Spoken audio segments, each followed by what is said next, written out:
Don't you laugh right now. Don't you laugh. I guess you know what? There are two approaches. It's either don't laugh at all or all you can do is laugh. All you can do is laugh. Tale of two hosts here. One is laughing, one is not, but both the reactions are appropriate. I just what the hell did we just watch? We watched a football game. Did we just watch? I mean, that was quite, I'm not even going to say quite possibly. That was the worst game I think I've ever experienced as an Orioles fan, because at least when they lost, at least when they gave up 30 to the Rangers, I knew we sucked. I knew we sucked. There was no expectations. This was bad. This was so bad. Everything about this game was atrocious. Literally everything. You can give one or two, maybe one-ups to be Adley had the home run, or Westberg, had some good swings. Nothing. You cannot take anything away from this and realistically be well, that was a win today. No, we are 0 up and 100 down. I'm even going into the farm system. I don't care. Everybody in this organization is down, including the coaching staff, including the front office. This is one of the most embarrassing. And by the way, I was at that 30-3 game. It was a double. I've told the story before, I think. I was at that doubleheader. That was the first game of a doubleheader. The game went on for 4 hours because the Rangers just would not stop scoring. We could have been done with this an hour ago if the Reds hadn't scored as many runs as they did. But you are not a stranger to this train of thought if you've listened to both Zach and I. Even though Corbin Burns, we knew he was as good as gone, right? We understood. He wanted to go back to Arizona, whatever. The Orioles needed to address their pitching staff. They needed to do it. They needed to do it in a better way than they did. Both Zach and I have been on that train of thought since the offseason, since before Corbin Burns signed in Arizona. If Corbin left, whether it's Evaldi, whether it's someone else, just you can't not address it. And that's essentially, what we've been told is, they went out there and they addressed it with all these vets. That is not my definition of addressing, especially for a team like you mentioned, Zach. If this was the 2018 Orioles, signing 3 guys over 30, whatever, would have been okay, they're just trying to get innings eaters, trying to get through the season, trying to wait for the farm system. We're not in that era anymore. No, we're not. When expectations pop up, you need to appropriately address the roster as such. And the Orioles have had moments this season. This is going to be what's remembered about this team. I don't even care if they win the World Series. We're going to remember this loss forever. This was one of those games where you felt going in genuinely that this was the game where I even put it out. I was I was at the bar last night, tweeted out, I said, what if Morton shoves today? Because in my mind, I was you know what? This is in my mind, this was his last opportunity. You had a little bit of momentum going for the rest of the team. This was Morton's opportunity to put 7. The team has never needed him more. We brought him in, Kevin. What was the one thing we asked for him? We're at least he's going to eat innings. You need him to eat innings. He goes 2 1/3. Yeah. Thanks for eating it, Charlie. Thanks for eating all those innings. I think it was. I got you to eat those 2 1/3 when we needed you at least to go 5-6, minimum 5. Thanks for. I would have. I'm sorry. I'm an asshole. I would have kept his ass in there. You're throwing 7. 200 pitches. The game. Go back out for the 7th, buddy. It just that was. I would have kept him out there at probably. At least he would have been finishing that inning. I don't realize. I don't know why they took him out. At that point, I guess you're it's 8-1. Do we have an opportunity? The game was over as soon as it got to whatever 8-1, 7-1. Just let him pitch 3-4 innings, even if he's at 100. Just let him pitch. The game was over, and Mikey, I was just about to bring this up. It is so funny that Brandon Hyde was practically begging Charlie Morton last night, publicly begging Charlie Morton to eat innings. Like, it had gotten to the point where Brandon Hyde was like, please, Charlie Morton, we need you. We need, like, he acknowledging it's been bad. They need him to eat innings. And what does he do in response? He goes out and does that. Now, here's where I'll see if the Orioles' philosophy has changed. And I saw it. Actually, let me see if I can pull up the comment quickly. If I can, I'll just start talking. Here we go. Here's where I'll look if the Orioles' philosophy has changed. Craig Kimbrell was the sunken cost fallacy last season. The Orioles completely failed that test. They kept him on the roster for far too long. They were essentially pitching a man down on their bullpen for the majority of their year because they could not admit that Kimbrell signing was a failure. And let me tell you, this is different than Kimbrell in a couple ways. First of all, Kimbrell started off the season pretty well. Like, you know, remember, we were going to war for him for the All-Star game over Clay Holmes. Like, Craig actually had moments for the Orioles last season before the big implosion, like second half and, you know, a little before the absolute disaster. This is different because the Orioles have an opportunity to cut bait now. And they should. They should, right? He should not pitch another game in Baltimore. If the ownership is serious, right, about, you know, hey, we're going to do what we can. This should not be about money with Charlie Morton. If that's the message. If the message is something different, then it's a different conversation. But the messaging has been, hey, we're going to do whatever we can. Like, there's free reign, whatever. So if the message is different and they want to save the money and just have the sunken cost fallacy, then that's a different conversation. But in my opinion, it's just, honestly, Zach, you probably could have put Ryan out there and it would have been even a little bit better. Yeah, I mean, like, let's just call it what it is. Charlie Morton is a loss every 5 games. He is a 41-year-old that is pitching like a 41-year-old. This is not a, well, let's see if he bounces back. Okay, let's see if he's, you know, maybe, you know, can fix some things. Let's fix some mechanical things. Let's do this. Let's do that. And let's see what happens. Now, if you're a competitive team, if you want to try to win, you can't have – he's a 41-year-old that's looks like he is a 41-year-old out there. There's not a lot of positives that I'm seeing. His best pitch, his curveball, is getting raked. Absolutely raked. He can't throw it for strikes. If he does, it's getting hung. He's just throwing batting practice fastballs, you know, to Ellie De La Cruz that are getting put over the fence. He just, everything about it, like, he was a veteran that was supposed to come in here, help eat innings. He's not doing that. I mean, Kevin, let's bring up this is the 4 starts going into today. So before today. So first start of the year, 3 1/3, 7 hits, 4 earned runs. Next start, 5 innings, 5 earned runs. Got those 10 Ks in one of the weirdest games we've seen. Then you had 5 innings, 4 hits, 4 earned runs, 5 walks. Then you had the 5 innings, 5 earned runs again. So the lowest he's had is 4 earned runs over 5 innings. Notice how he's lost all 5 games. These 4+ today. He is 0-5. The Orioles are also 0-5 in games that he has started. If you have a loss every 5 days, you need to cut ties with that loss.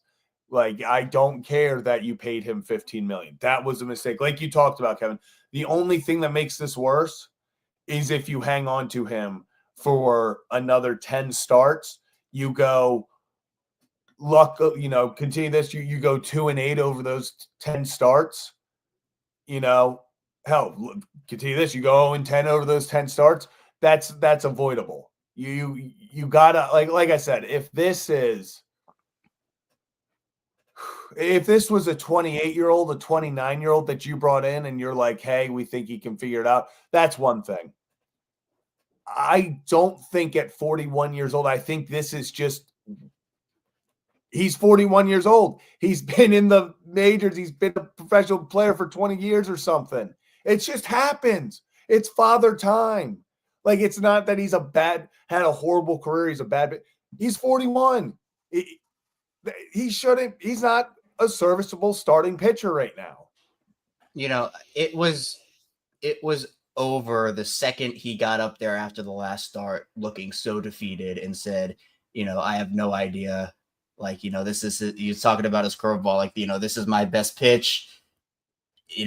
What's going on? Like, even he didn't have answers. And like, this is just, it's father time, right? It is what it is. Charlie has had a very successful career, right? Charlie has been to places. He's been serviceable. And Connor, I hear you. Like, yeah, Charlie Morton, I wouldn't say no at 41 to 15 million. It's not on Charlie in terms of him taking the opportunity. It's that the Orioles presented him the opportunity. That's the problem. Yeah. Where he wasn't supposed to be their second starter. Obviously, Grayson was supposed to be healthy. Eflin, it was supposed to be a little different than this, but it's not an excuse. It's not an excuse whatsoever. Like, you had to factor in that this stuff might happen. Now you're in the worst case scenario, and now your worst case scenario, like, fail safes, which shouldn't have even been fail safes in the first place, are just backfiring on you. It's one thing to sign one guy who's over 35, even maybe two, maybe two. Can I interest you in the whole rotation? But that comes with a, hey, they should have done something else to at least get a number 3, like at the very minimum, a number 3. Listen, Kevin, if the Orioles went out there and traded for Garrett Crochet and then signed Sagano and Morton to say, hey, Sagano's a wild card and Morton's a veteran that we're going to have as a placeholder to eat innings until Cade, gets back, until maybe Bradish or Wells is back, then we'd be sitting here like, well, okay, we got our stud. This is our guy for second. But Charlie Morton became, what did we keep saying even at the time of his signing? I liked this Charlie Morton signing at the time. I thought he was a good veteran pitching signing. But what I said was, I only like the signing if this is not the move. This can't be the move. That's what we kept saying all offseason is this can't be the move. And unfortunately, those were the moves. There was no big move. We kept saying these are okay signings if you go get that star pitcher still. They didn't, and now there's no one to blame but themselves. They could have. I understand Corbin wanted to go back to Arizona. Evaldi was staying in Texas. Fried, you weren't winning the whatever. If you want to say you weren't winning the bidding war with the Yankees, you could have gotten Garrett Crochet. With the prospects you have, you could have beaten what Boston was able to give them and get Garrett Crochet. We wouldn't be sitting here upset if they went and got Garrett Crochet. He's doing what he's doing. Boston right now looks like a Cy Young contender. Yeah. And then you had Morton in the background flaring out. We'd be like, okay, cut his ass. That's a sunken cost. Move on. But it's so frustrating because they had these opportunities. They didn't go get that star pitcher. They used these, Band-Aids. And now it's like, oh, the 41-year-old that has been okay over the last 7 years is suddenly showing age and is getting raked all over the field. Like, you can't be shocked by that. You can't be. And I agree. Where we had talked about guys they could have gone after. Crochet was kind of at the top of that list. And, injury concerns or not, like, you just needed somebody, because it gets so annoying saying this over and over again, because, like, you would expect that I wouldn't have to say everything that we talk about over and over again, because it feels like some of it would have been fixed, but not a lot of it has. The great thing about having Corbin, or just that frontline number 1 last season, was that Grayson had to miss time. Eflin had to miss a little time. Bradish went down, but you still had that stability of Corbin there. So their plan was, okay, even if some of your 2, 3, whatever go down, Bradish, there were always going to be some concerns about how long he was going to pitch last season. Corbin was consistent. Yeah, he had a bad month of August, but he was always available to you. And that was, look, one of the best traits you can have as a professional sports player is availability. But when you lose your consistent number 1 and you don't replace him with another guy, and you say, hey, we're signing all these number 3 on a good day to, like, out of the league on a bad day, that doesn't help you. Sagano has been much better than expected, at least to me early on. That's fine. But love the issue, love me some but the issue is that that's been their big, like, hit. That's been their big hit. He should have been another hit with another guy. I get them not wanting to trade Basayo, but here's the issue with this now. If the Orioles go out and try to get a guy on the market, like, let's say a Sandy, for example, the Marlins are going to come back and say, yeah, we're going to drive this price up because we know this is a desperation play. Like the Orioles are desperate. They have put themselves into a hole because it's not like the Orioles can say to the Marlins or just whatever team is offering an ace. They can't just say, you know what, we don't need this right now. We're just going to wait for you to lower the cost. The Orioles need it now. Like they need it as soon as they can get it. And that can maybe be, I think Basayo is untouchable, but I think that they maybe could have saved a Kobe potentially, or Enrique Bradfield, or whoever you want to put in that conversation. But now I think that teams are going to try to stretch the Orioles thin prospect wise. Yeah. They've already given up enough, and teams can now do that because the Orioles have shown, I mean, this is one of the worst rotations in history right now. And there's not a thing they can do about it until their injured guys return. And even then, they still don't have enough. So then they're going to have to go out and try to get somebody else. And when that happens, teams are going to run them dry prospect-wise and say, you're going to have to overpay for this guy, or we're going to go give him to somebody else because we know your situation right now. And that's a huge problem that they have put themselves in.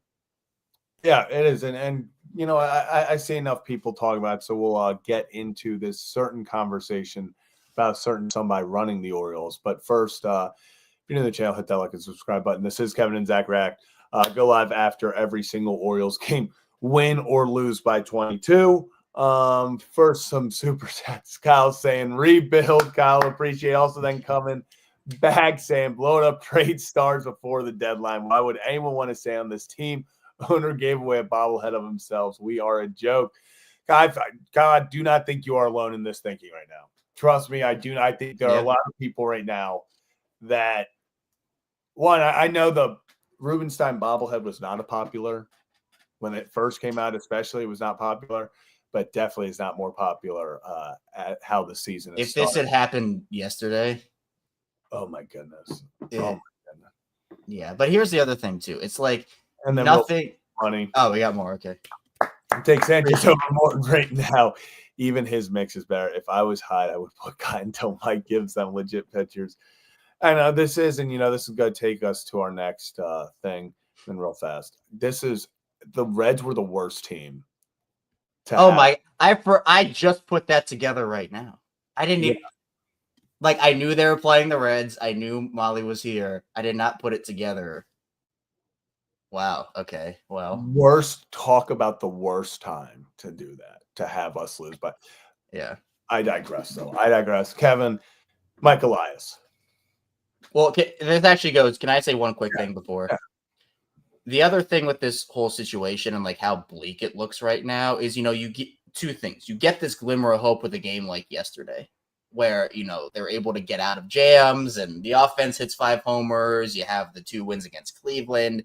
But more often than not, and again, this is an outlier, but we've seen more games like this than we have seen more games like yesterday or the 2 Guardians wins. And that's a problem for a team that is supposed to have these expectations. And again, the expectations probably weren't as high for this season for a lot of people just because of how the offseason was handled by Mike Elias, and that is completely fair. You and I both talked about that. But it's also the fact that there has been not one extension reached with anybody in this organization so far. Gunnar, Adley, Holiday, Westberg, said he's come on this year. Now that's a more recent talking point, but regardless, we've seen Christian Campbell get a deal. We've seen Jackson Merrill get a deal. We've been talking about extension for these guys for a while. It's like nothing is moving, it seems like. And while, we can talk about, the Orioles are trying this, trying that, when does trying turn into an actual something? Right. That to me is the big thing where, you can say, we're trying, we tried to re-sign Corbin, or we're trying to get these guys extended, but when does trying actually become something? Because let me tell you, if, we tried to extend Gunnar, but we just couldn't do it, and now he's on Cincinnati, let's just say, that's not, sorry. Cincinnati wins today. I know. But again, that's not an excuse. It's not an excuse. We tried this, tried that. It doesn't make anybody feel better. You want to see results. I want to see results. The fan base, we all want to see results. And this is, I think people would be, like you said, that people would be very much more okay with what was happening right now. Like this loss, how they've started this season so far. Let's say if 2 days before the season started, Gunnar Henderson 10-year extension was agreed to, a Jackson Holiday extension was agreed to, people would be looking at this completely different. Then it would be, okay, how are we, we got to fix this problem. We got to fix this problem. Now, immediately, everyone's like, trade everyone. The Stars are leaving in 2 years. Anyway, trade everyone. And, that's where it's tough because you don't see anything happening right now that gives you confidence. And then you're like, okay, well, they're not signing any of our current stars at the moment. So you can't even lean on that of, well, at least we're getting these things done. So. Yeah. And I mean, again, it's like we talk about, this, if everything goes right, the Orioles have like what people were saying, like, 10-year window, whatever it is. I don't even know who's going to be here in a couple of years. Like, who's even going to be on a team? Like, that's just, it's another question where, sure, if everything goes right, yeah, they might have, and they get some pitching. That's another thing they have to do, because we're talking about everything going right. This offseason went horribly wrong. And, like, Tyler O'Neill's had some fun moments. Sagano's been fun. But, like, the season is not. You know why? Because they didn't do nearly enough to adjust their pitching staff. And again, like, the way this game went, the pitching staff giving up 3 runs wouldn't have won this game. Like, the offense was also just atrocious too. Like, it is what it is. But still, I mean, honestly comical looking at some of these box score things, like in all the ERAs. I mean, it's so bad. 25-7 in the hit column is just ridiculous. Can you pull up, or maybe I can do it? What do you want to say? The Jake Rill ERA. Yeah, I mean, do you have that? I have it here. No, if you can, Kevin, this whole day, and that's the funny thing. I was mad about this at like 2:30, like 2:40. I was mad about this. At this point, I was just numb to it. At the end, it was like whatever. But I mean, what are the expectations? Like, I think we prepare ourselves. Morton's on the mound. You're not expecting anything. Like, I think if it was like, let's just say Eflin was healthy and it was Eflin, I think, the expectation would have been like, oh, that doesn't happen to Eflin. With Morton, it's just like you're trotting him out there and you know what's coming. And that honestly does make it a little more disappointing because we're all seeing it. Even Charlie Morton sees it. Like, if this would happen to Corbin Burns last year, you're sitting there and you're like, whatever. Like, that sucked. But now there's no hope. Like, every time Charlie Morton trots out there every 5 games, it's a loss. You can't convince me right now that there's any upside in that signing. So now what do you do? Like you said, do you overpay? Do you overpay at the, for a starting pitcher and hope that it's, because here's the other thing, is one starting pitcher going to make that big of a difference at this current moment? I mean, probably not. That's what I'm saying. Like, that's unfortunately with all the injuries and stuff. Okay, let's add Sandy Alcantara. Okay, we have a lot more, issues still. It was just all around. It felt like the entire plan for this pitching staff was already very shaky, was relying on guys not getting injured, and now they are getting injured, and you're sitting there and you got absolutely no hope for, okay, well, is Charlie Morton turning it around? Okay, well, Eflin and Grayson, we don't know when they're coming back. Are you going to add a, star, but then you still have to have, is Kyle Gibson saving the rotation? It feels like with the way that they planned for this offseason or, went through with this past offseason plus the injuries, one starting pitcher right now is not even going to make the difference. Like, they are that, unfortunately, in my mind, they are that screwed in that department where they're going to need to if they want to compete this year at the way that the starters are performing, they need two guys. Yeah, I mean, again, they set themselves up for this in the offseason. Yeah, they had no one to blame but themselves. Yeah, and you know what? We talked about at the beginning of last season, just talking about how different the off seasons were. The second the Orioles traded for Corbin Burns was the second they placed these high expectations on themselves. That was them saying, we believe, we want to go out there, we want to shore up this rotation that already has guys in it. That is not, not saying they're going to make like 3 Corbin Burns moves every offseason from here on out, but like that was the expectation that, hey, we're going to make big trades. We're going to give up prospects. We're going to try, like this is a guy on a 1-year rental. We're going to try to bring him back. But again, trying, when you talk about a rotation at the start of the year with Corbin Burnes, Grayson Rodriguez, Kyle Bradish, we talked about how deep they were. 7 guys. We didn't even include Cole Irvin and Tyler Wells in that conversation. And the reason why that rotation felt so good was because they had contingency plans. If guys went down, they weren't just going to lose one pitcher and their entire rotation be messed up. Now, nobody really could have anticipated how many injuries they actually went through last season on that front. It got horrendous. But you would have thought they would have learned from last season to say, hey, we need a little more. And their response was, we're going to sign all these guys who are over 35 and even over 40 with, whether it is issues about long-term performance, issues about where they are in their career, injuries, whatever it may be. You're going out there, and after seeing what happened last season, we all expected them to say, okay, even if they don't make 3 Corbin Burnes trades, they're going to at least go out there and try to get another ace in the event that Corbin leaves, just to do a 1-for-1 and try again. It seemed like a no-brainer, didn't it? And then, you go out there, and I'll say it again, you got 3 guys who are 3s on a good day and out of the league on a bad day. Like, that just, it is what it is with that. And you're right, they have no one to blame but themselves. And this is back-to-back seasons where you've had disastrous pitching signings. Or again, Kimbrel was better at the start of the year last season, but it turned into a disaster. But I will see how serious this team is if we get that notification tomorrow that Charlie Morton is either on the IL or he is gone completely, because they didn't do it last season. Is the biggest candidate to have the most phantom IL stint of all time. That's what I'm just as long as he doesn't step on him out again. That's what I'm saying. They are going to, I don't know if they cut him immediately, but I would be so shocked if in 5 days he's back on that mound. Whether it is they DFA him or if it's he's got, shoulder soreness or, some discomfort. People love having discomfort when they're not pitching well.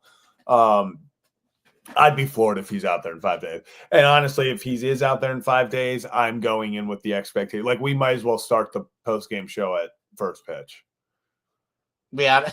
You want to react to the chart. When would that game be? Is that on a draft day? Is that Friday? I think it might be on a draft day. Oh, then never mind.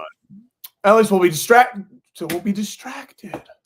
But yeah, it goes back, because I remember us doing the live shows, and I remember the Charlie Morton one in particular, because we were both like, yeah, the signing doesn't really excite us. Like, I don't know if this is a move they should have made, but at least he can eat innings maybe as a number 5. All of a sudden he's projected as a number 2, and he's not even eating the innings. Like, that's the issue. He's not even eating the innings. And what I've been saying this entire season, I know there have been a lot of people who are on this train with me. The Orioles are absolutely screwed. If they go through, so the rest of April and all of May, if they go through those 2, or I guess 1 and some change months of having the pitching staff continue to go like 2 1/3, 3 2/3, 4 1/3, not get to 5, their bullpen is screwed. Absolutely. I mean, that's why we had to see Mateo and Sanchez pitch today, because they had no one in their bullpen. And that's how it's going to be. And this is the same thing. How did we see last year happen when the bullpen got so taxed because guys weren't going deep into games? Like, Corbin would give you those like 6 innings, 7 innings, but you lose him and you bring in guys who can't even go 5. Like, that's another problem here, where you just cannot tax a bullpen the way that you have. Like, even look, Perez has been atrocious this season, but even him throwing what he threw 2 today, right? He threw 2 innings today. Even that, like, you're bringing up guys on a taxi squad to pitch 2 2/3 for you because you don't have anybody in your bullpen, after we saw them do pretty much the same thing last season towards the end. So it's like, you had all these examples in front of you last season. Mm-hmm. You had your ace, and they approached the offseason in the complete wrong way. And again, this is not Zach and I just doing revisionist history stuff. We love the offseason. Zach and I have been talking about it this way since they've made the moves.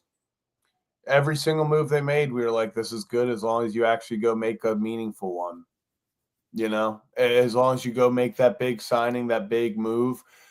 I like the depth they brought in, but at the end of the day, that's all they brought in was depth. And unfortunately, they're now using that and having to rely on that depth to be number ones, number twos, to get big time playing time, to get, multiple innings, to have meaningful outings. And that's not what's going to happen.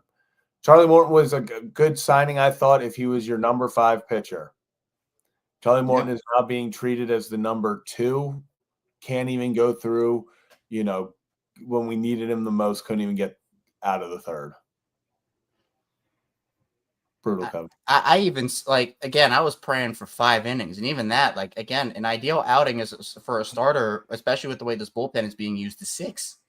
Right? Get three, hopefully 2 if you can, survive out of the bullpen. Maybe even go 7 like we saw Tomo do. And Tomo Zagato's not the guy that's supposed to do that, by the way. You're supposed to have other guys that can do that. Tomo, that was a treat that we saw Tomo. And I was on here celebrating like no one's business that we saw a 7-inning start out of an Orioles starter, because that's how it's been. Actually, let me pull up the box scores of the Orioles starters this season, because, again, I just want to put it into context, how poor it has been. Not just the issue with the Orioles rotation right now, Zach, is there have been outings where they have given up 8 hits, but they get out of the jams, right? And they give up, for example, Brandon Young yesterday, right? He was able to get out of jams, but he was only able to go 4. So despite the fact that 3 runs were only what the Orioles were charged, I think, Brandon Young was 3, right? He only had 3 runs earned to him, if I'm remembering it right.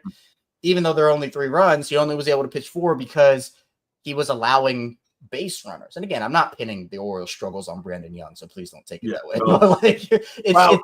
That's okay. Okay. All right. Okay. I wanted to get ahead of that now. But you just look at the way that the Orioles, I don't even know if I can find. Yeah, Young was 4 innings, 7 hits, 3 earned runs. Right. So, and we've seen a lot of that where it's 8 hits, 2 runs, or something along those lines. But then you also have the starts like Cade Povich, where he gives up, a billion walks and all the runs, and he's only able to go 3 1/3 for him or something, 3 2/3. Yeah. In 2 of the last 3 games, the Orioles starters have not been able to make it through 4 innings. And then we wonder why the bullpen's like this.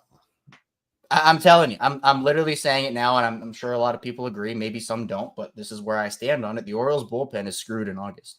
I don't even know if we can wait until the month of May is over. They've already been used so much. I mean, we saw this with Cano, right? We talked about this with Cano, where he just looked so worn down at the end of the season. And again, you can't use Felix on a regular schedule yet. So you're playing 1.5 guys down on your pitching staff because Morton's a loss. Felix, he's done his job when he's come in, but you can't use him regularly yet because you don't want to put that strain on.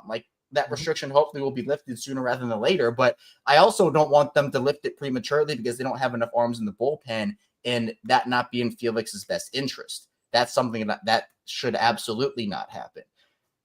So again, it's just embarrassing, man. That's what it is. I mean, you had to see Jorge Mateo and Gary Sanchez throw meatballs over the plate for it wasn't even just the 9th. It was 2 full innings of it.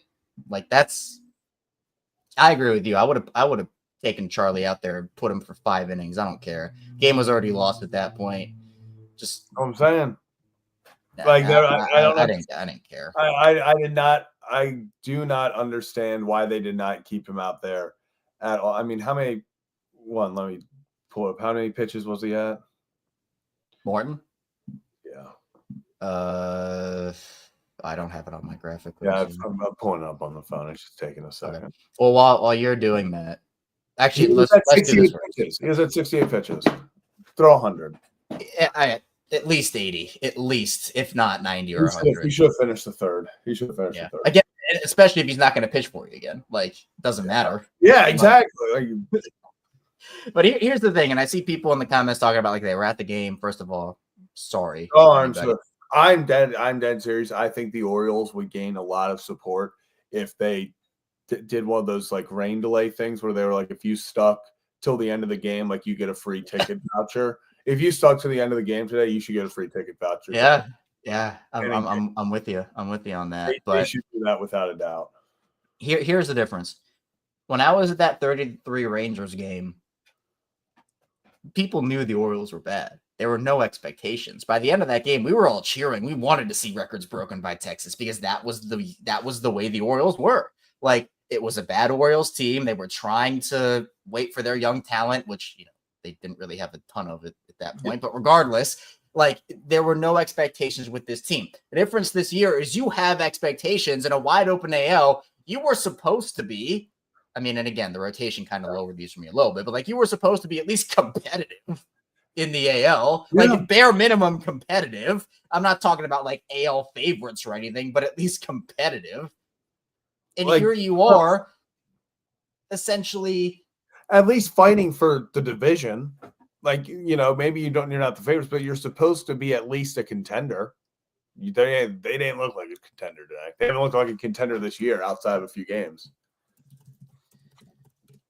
I mean, yeah, I just yeah. Peyton, I was 9. Give me a little credit. I was 9. All right, maybe 10 at this point, actually. But I could remember. I could remember. It was bad though. Like, that game was bad, but at least back in the day, like, that team had no expectations.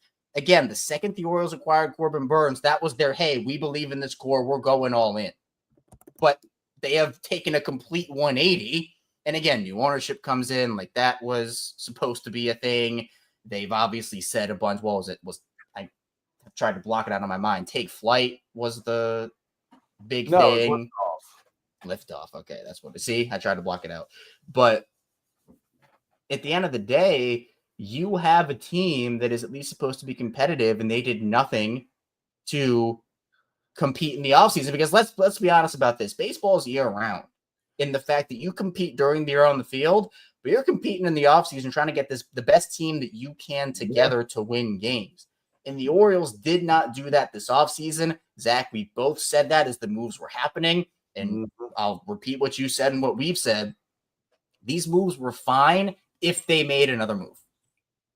But they didn't do it. It never came. We were waiting and waiting and waiting. And the more pitchers they signed, you and I were starting to wonder, well, where are all these guys? Are they going to run a 6-man rotation? Like, who's going to go down to the minor leagues? Like, how are they going to work? And then, I think it kind of clicked for you and I, and probably a lot of everybody else watching and a lot of the fan base. It was like, oh man, this is their plan.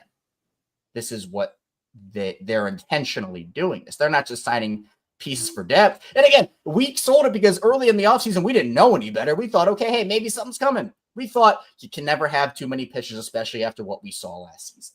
And that was it, where you were 7 deep last year. Everybody got decimated except for Corbin. Like, it is what it is. So we're saying, oh, hey, like Sagano, Morton, like, those are all great if you have another move, because you're right. You can never have enough pitchers. And then once it kind of became clear to us and everybody that wasn't happening, it's objectively a worse team. You lose Corbin, you replace him with Sagano and Morton and whoever.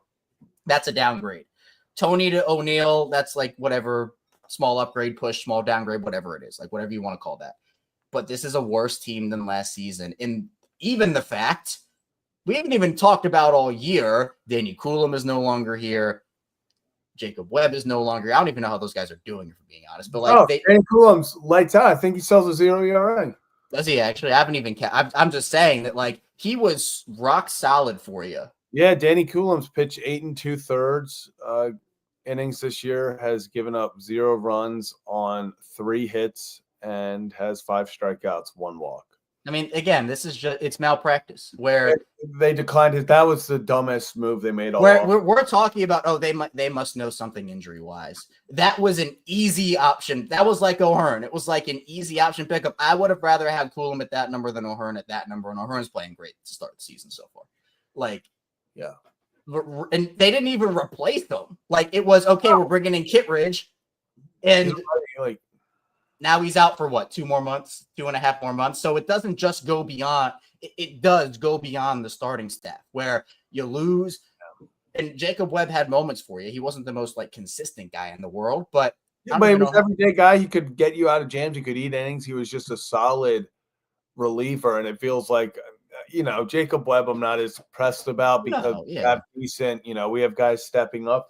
But Coulomb, it would make cutting a Perez right now a whole lot easier. It would be, you know, even a Webb would. Like, if you had a Webb, it's an easy choice. And I get that Perez is like, you know, actually, I don't even get it anymore. Never mind. I don't even get it anymore. I'm just gonna.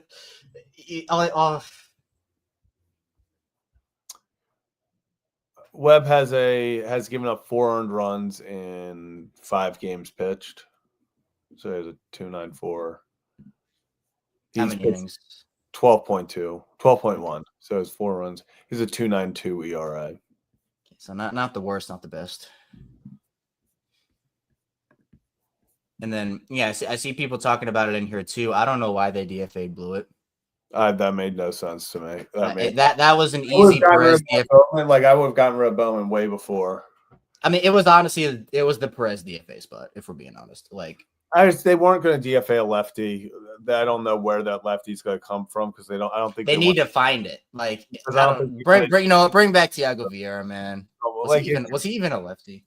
No, I think he was ready, but it's one of those things where they need, because that's where Danny Coulomb would have, been,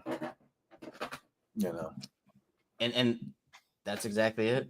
I just, when you set yourself up to have Perez be your lefty guy, and then he's faltering and pitching terribly the way that he is, again, they set themselves up for this, and they have, whether it's selling themselves, selling the fan base, selling the players, whatever. Yeah. It is so crazy, though, that sometimes these games come with the off days. Like, it just feels like after a game like this, there's just always an off day. I don't know why. It's good. They need this off day. I think we all need an off day. We all need an off day from Orioles baseball. You know, this is a good point here, Gordon. What's up, man? Appreciate you popping in. What's your answer to this question, Zach? I'm curious. How much of it is on management? How much of it is on the players? Like, again, Adley hits a homer today of all days, but like, what percentage are you putting on players here with how the season's going? I don't want to. It's hard to put an exact percentage. I think there have been games that have been on the players. I think there have been games that have been on management. This game, I think Charlie Morton should not be in this situation right now. That's a bad signing. Could you also say that Charlie Morton just simply isn't producing? Of course. So I'll say, I guess I'll give 60% it's on management, 40% on players not producing. Like, it goes hand in hand, but Gunnar obviously not having the greatest start to the year doesn't help. Westberg was 0 for 30. That doesn't help. Adley, like you said, has been off this year again recently. So those guys, that's not on management, that's on players. Obviously, then you also have the injuries, but management could have helped with, going out and getting aces, not relying on, okay, Grayson and Eflin need to take that, Grayson needs to take that step. Eflin needs to stay that number one. It's just all around. I think both are to blame, very much so. I think it's a very 50-50 split, I would put it, to be completely honest, because there have been situations, because I feel like every game they lose for a different reason. There have been games where just flat out, like, there's nothing that management could have done if the offense is scoring 0 runs. We've been shut out, and it's like the management, Gunnar, Adley, and Westberg combining for 0 for 12. Those are your core guys. Management's not doing anything with that. But then you have games where Morton blows it, where, guys, things like that happen. And then you're like, okay, that is on management for not getting us a better pitching staff. I mean, I agree with you in the fact that, like, there have definitely been losses on the players, and there have definitely been losses on coaching and, management. Mm-hmm. But, when it comes to the pitching staff, the Orioles set themselves up this way, and then it's hard. Like, for example, with the bullpen. Like, the bullpen's been practically lights out all year outside of Perez.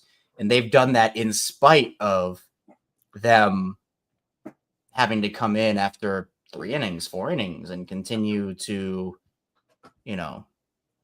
perform the way that they are. If in August, if we see a drop off in the bullpen, we can link it right back to today. We can link it right back to the start of the season. And while the conversations will be, oh, what happened? The bullpen players, like, they've fallen off a cliff. We can talk about how, hey, maybe it was when they were pitching like every other day for an inning or 2 innings, and their starters still aren't going deep into games by them. So, I mean, it's all around. Like, yes, I'm never going to put 100% on management or coaching or players. It's a team sport, and everybody deserves some level of blame. But, I mean, I just can't keep going away from the fact that they completely set themselves up for this. Everybody saw it felt like, except for the Orioles themselves. And that's what's most frustrating, Kevin, is going into this year, everyone and their mother was like, this rotation is not sustainable to go out and compete in the playoffs.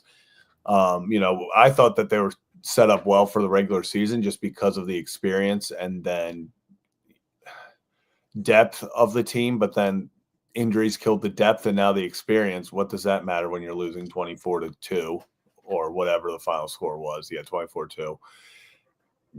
It's just they made their bed and now they're gonna have to sleep in it. That's it at the end of the day. Yeah, it's frustrating. Beyond frustrating. That's for sure. All right, you want to get call-ins going?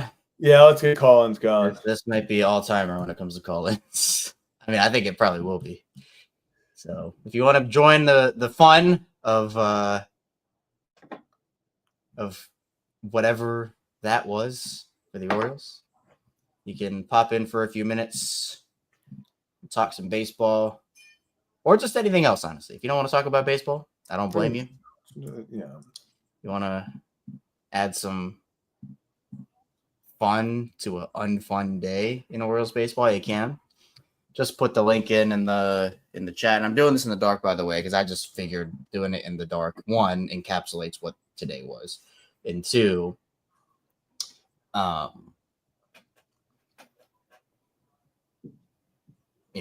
my eye's still a little messed up, so just don't want to have the light shining when I don't have to.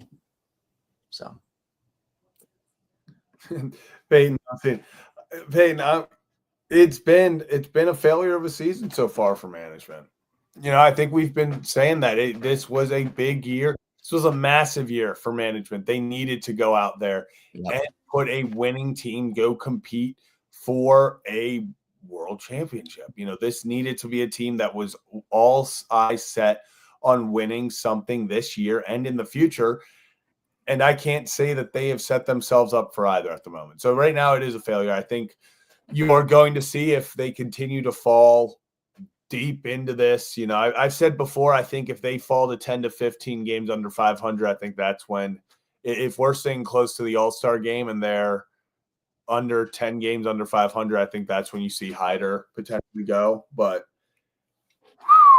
it's been bad. See, if they continue, if they don't finish, if they don't make the playoffs, one, Hyde will definitely be gone. And I think Elias, I don't think they fire Elias after this year. It would have to be I think it would have to be atrocious, Kevin. I think they would have to be in the 60s in win total to fire Elias. But, I mean, I think it was a failure before the season started. Like, I think a lot of people could see this coming, and maybe not all of the injuries they went through, but like again, it's just like learn from your past.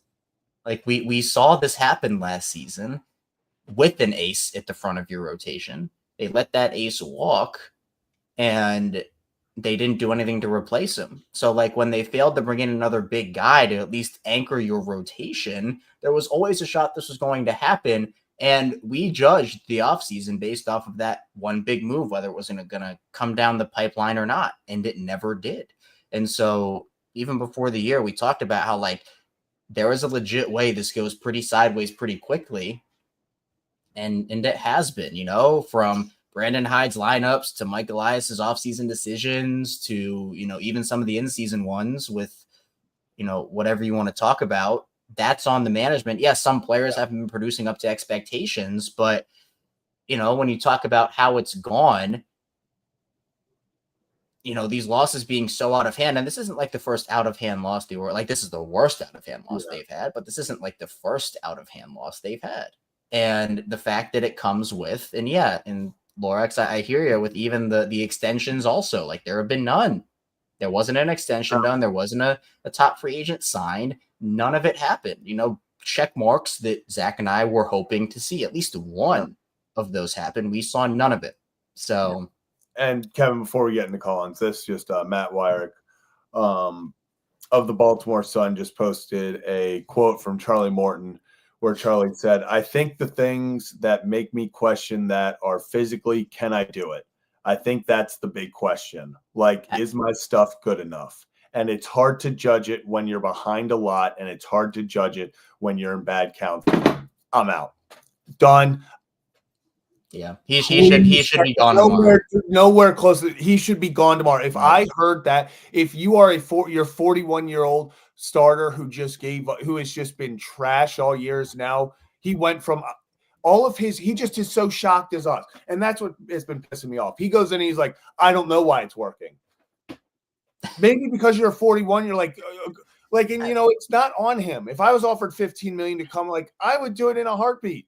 Yeah, but how does management? He has now openly said he doesn't know if he has it. He is questioning himself, and openly he's like legitimately doing it so blatantly. He's done it twice, and there have honestly been like more examples of it. But like this is back-to-back starts where he's just like openly admitting that he is one, not good enough. Two, he doesn't know why he's not good enough. The thing is now, even if he does have he's gone.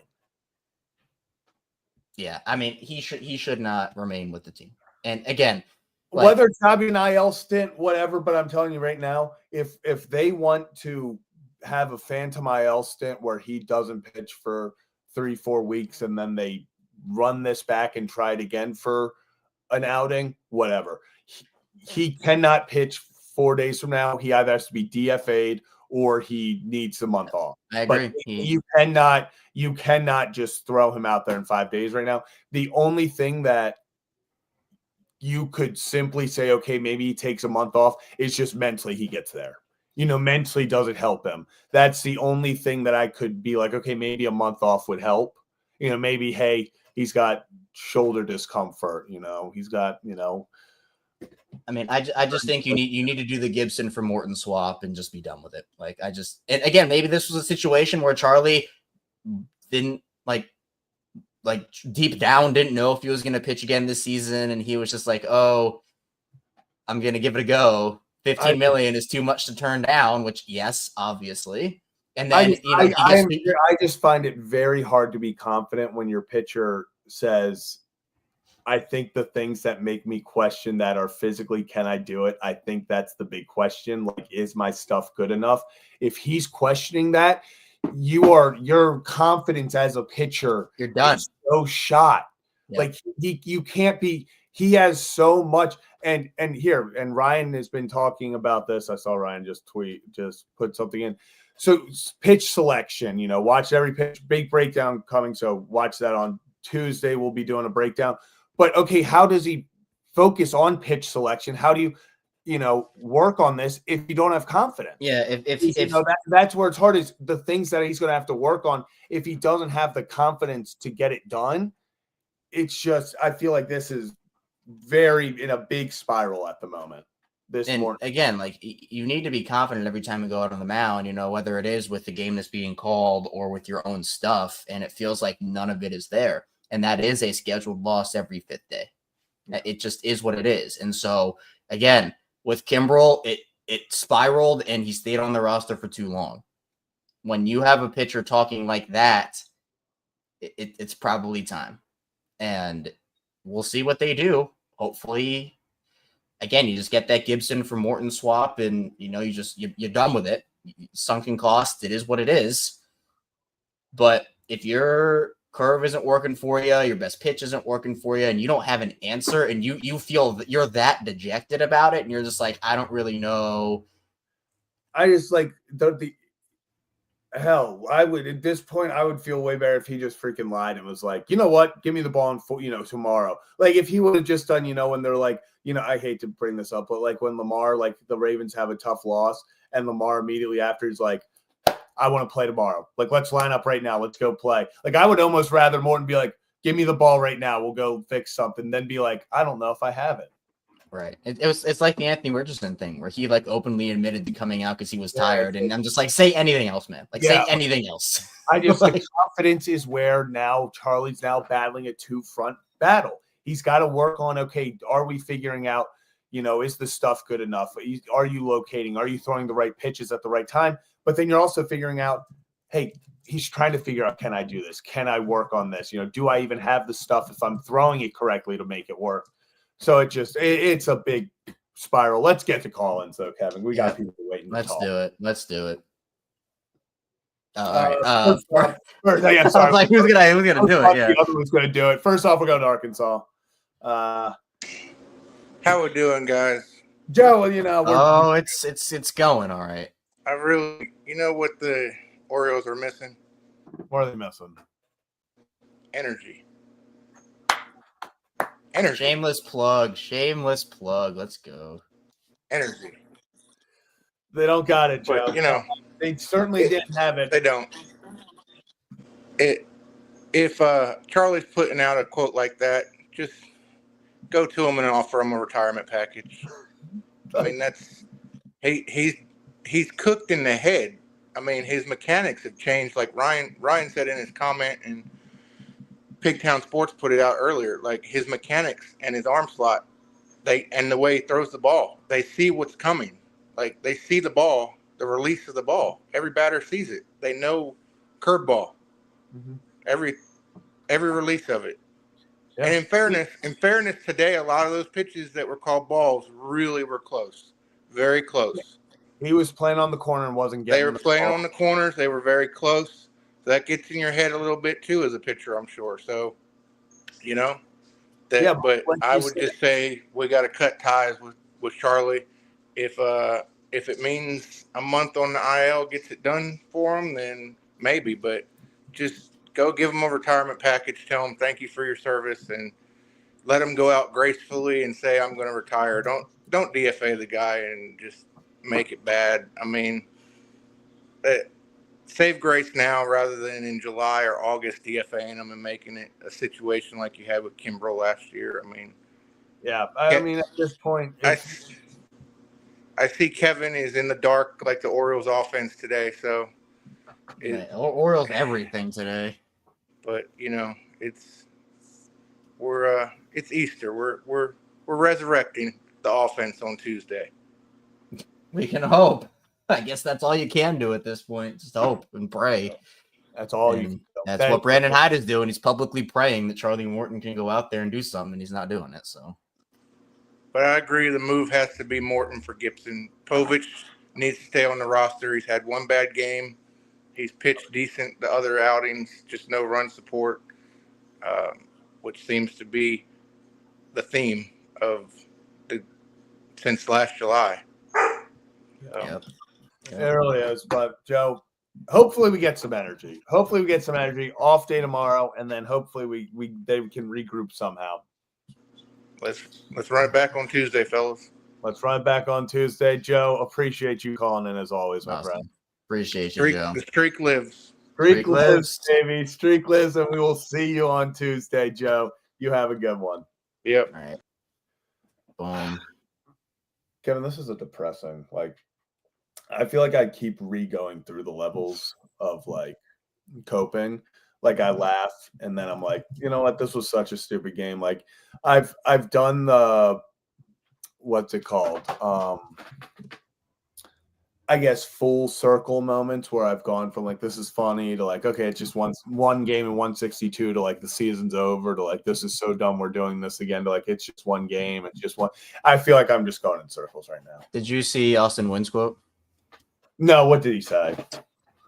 He said, it's a big league game. We took it to them. We knew they were flat and they were deprived of their pitching, and we just kept on going. We were hurting with our pitching too, but guess what? We took advantage and did what we needed to. Oh, yeah, they did. Beat the brakes off us.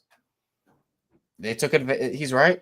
I mean, I see some people are mad about it, but he's 100% correct. He's right. 6%.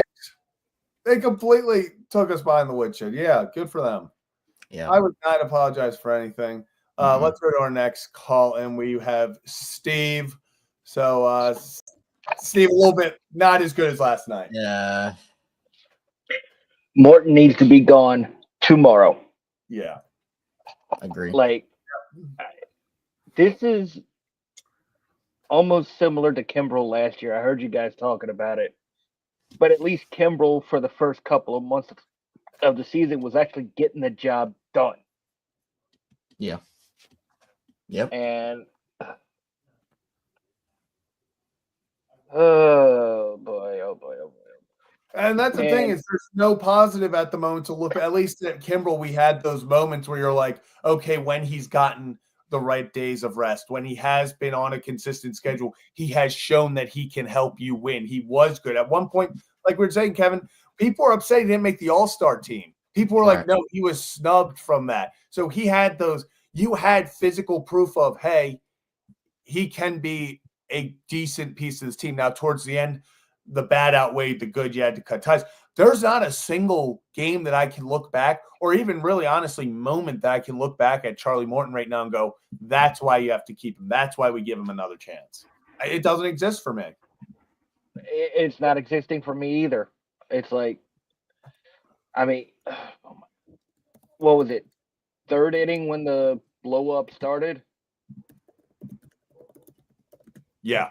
Yep. That's when. And people forget, this game was 1-1. The Orioles tied the game 1-1 as we head into the third. So long ago. That feels like a long time ago.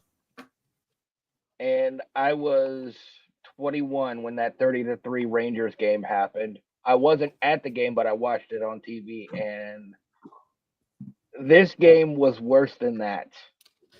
Yeah. But it was. Yeah, just a whole lot of negative. And I saw the probables for the Nats series. It's Kramer, Sagano, Povich. Mm-hmm. Yep. Got to take 2 out of 3. At least. I have to. You have to. That is a must-take win series. You cannot lose that series.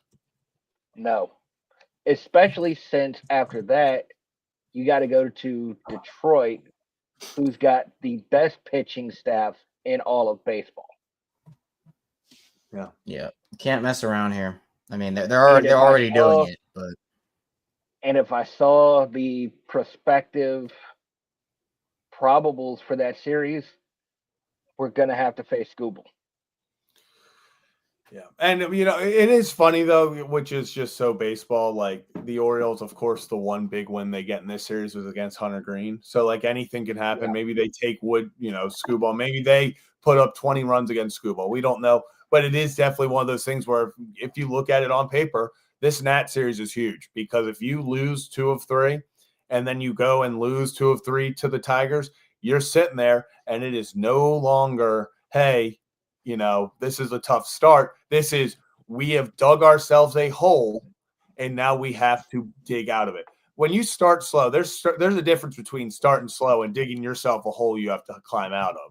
We are getting very dangerously close to, this is the hole we got to dig out of. This isn't just a slow start. People are getting their feet underneath them. This is we're falling behind in the standings, and you are going to have to play better than, even expected or you would want to make up for what, how you set yourself up. Exactly. And it's just like yesterday, the boys were raking. I get that. But today, it was pretty much the same lineup minus Kerstead and O'Neill, and they couldn't hit water out of a boat. Yep. It's just crazy. And that, that is baseball for you, but it's also frustrating because it feels like, as soon as we're starting to feel like we're winning one battle and like we're getting semi more consistent lineups, then you give up 24 runs and they only scored 2. So, it's been so disappointing. I get it. Cincinnati's a good young team. I get that. But that's a series you have to take 2 of 3. Yeah, you have to. I mean, and that's what we're talking about. 5 of 6 in the 2 series, 2 or 3 against the Reds. Yep. Hopefully sweeping the Nationals. And now I'm not even confident they win 2 or 3 against the Nationals with this. Like, it's just this team is so feast or famine. It that's all they are. It seems like at this point. So it's frustrating. And the worst part is, I think the Nats are throwing 2 lefties in that series. Yeah, do we have? Oh, if they are, beautiful. I love it. Do we even watch the game, Kevin? Maybe. Yeah, it is. Yep, you are correct, Steve. 2 lefties. So no Jackson for 2 games. Chalk it up. Chalk it up. And of course, Hyde's gonna go matchup. I guarantee it. Laureano hit 2 homers. No Heston either, even if he's ready. And I think I saw something. Hyde said Heston was available off the bench. Yeah, which makes me feel situation. Yeah, which makes me feel semi better, I guess, if you want to kind of maybe say it makes me feel a little bit better about his injury, but that definitely didn't need him in this situation. And the worst part is you can't bring Young back up for 15 days unless there's an injury. Yep. It's tough. It's tough. So. Yeah. But Steve, tomorrow. Yeah. Wipe the memory banks. Focus on DC. That's right. That is right. Let's do it. Steve, appreciate you. Appreciate you, Steve. Hopefully we're not talking about a 24-2 loss next time. No. I hope not. Maybe this is the wake-up call the boys need. Hopefully. Maybe not, but hopefully. We'll see. Have a good one, guys. Hey, awesome. Appreciate you, Steve. We'll catch you. Kevin, you know what also sucks? Not only this, I also had to witness the Grizzlies game today. You were getting blown out left and right. My God, man. At least the Nuggets won for me. At least Russ did his Russ thing. He lost by 51. My teams today, I had my baseball team lose by 22 runs, and then my basketball team, if you don't know, I'm a Memphis Grizzlies fan. Long story. Lose by 51 in the playoffs. So that was incredible. Let's move on to our next call. Got a couple more. Yeah, got a couple more. We got Ray. Ray, how we doing? How we feeling? I mean, how can you not be disgusted today? It was awful. Yeah. It's hard not to be. Say it is hard not to be. Zach, I actually disagree with something you said. I'm happy Morton finally said, I don't have it anymore. It's going to make it easier to get rid of him tomorrow. If you want to take it as that, then yeah. But if there was a final straw, I mean, that's pretty close to final straw material. Yep. I mean, the reason I'm calling is you can't call Young up for another 2 weeks. Gibson's going to be ready. I think they're going to have to end up bringing him up right before the May 1st cutoff just because of how bad our pitching is. Morton can't pitch again.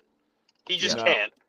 I wanted to call up and ask about a couple names because I do not believe they're going to trade for an ace this early in the season. I don't think the Marlins would trade Sandy right now just because it's the only market is the Orioles. When you're trading an ace, you want people bidding against each other at that exact moment, and there's no one to bid against the Orioles right now. Yeah. Makes sense. Yep. The names that I brought up is, what about like a Martin Perez from the White Sox? The White Sox don't know what they're doing. If the Orioles gave them, a Trace Bright, for instance, and maybe another lower level prospect, I think that would get it done. Perez is super experienced. He's not as old as Morton and Gibson. I think he's 34, if I'm not mistaken. I think that would be a good signing or a good trade. A guy who I wanted them to sign or trade for last year, Cal Quantrill with Miami, is pretty good. As like a number 4 star. I mean, the bottom line is I know we won an ace. The Orioles just need somebody who could actually pitch a decent game every 3 starts. Yeah, I agree. At this point, I would love to have an ace, but I also, like I kind of said earlier, one pitcher is not going to fix this issue. They're going to need 2 or 3 guys to come in here. Obviously, not all can be aces, but you're going to need to get another guy or two besides a higher end guy to come in. Really, if you want to overhaul this rotation. Yeah. Absolutely. I mean, and look, Young yesterday. I was at the game. He didn't look bad, but he didn't look ready either. And that's the thing when you have all these injuries. He wasn't bad. He didn't embarrass himself. It's just he needs some things he needs to tweak on in the minors. And it's probably good he came up, got that experience, and we won the game. But the Orioles are right now, at least they should be, a win now in the next 3-year team. And right now they look about as the best way I can describe it is, I mean, today was abysmal, but overall they look about as average gets. Yeah. There's nothing it's a special it's a right step now. back. Yeah.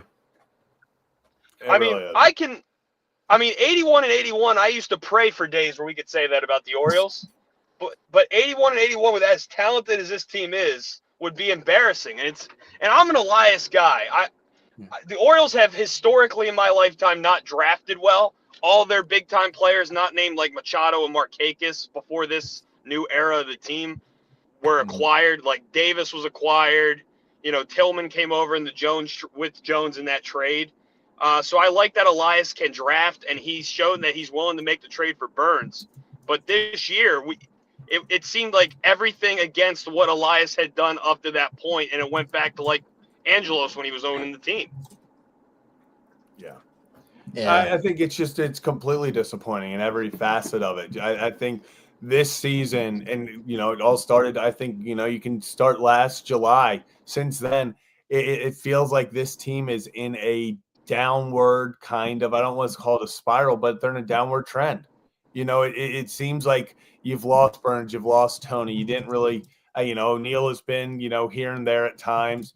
But overall, it feels like the team is not improving the way you'd want it to. It's certainly not, adding guys on, but, even some guys like Adley has not been great. So it feels like overall this team is just not heading in a direction that you want to at all. Mm-mm.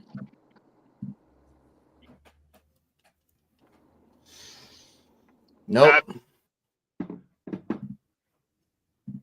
Absolutely. Yep. So, Ray, appreciate you calling in. I think we're losing you a little bit, but got a few other call-ins over here. Adley's been strong. He team's going to Yeah, I'm here. Can you hear me? Yeah, Ray. Yeah. Can you hear us? Yeah, I can hear you. Sorry, I was getting off Route 40. My apologies. Oh, you're all right. Yeah, no, I just think Rutschman will come out of it, but they need Rutschman to get back to being a 250 hitter.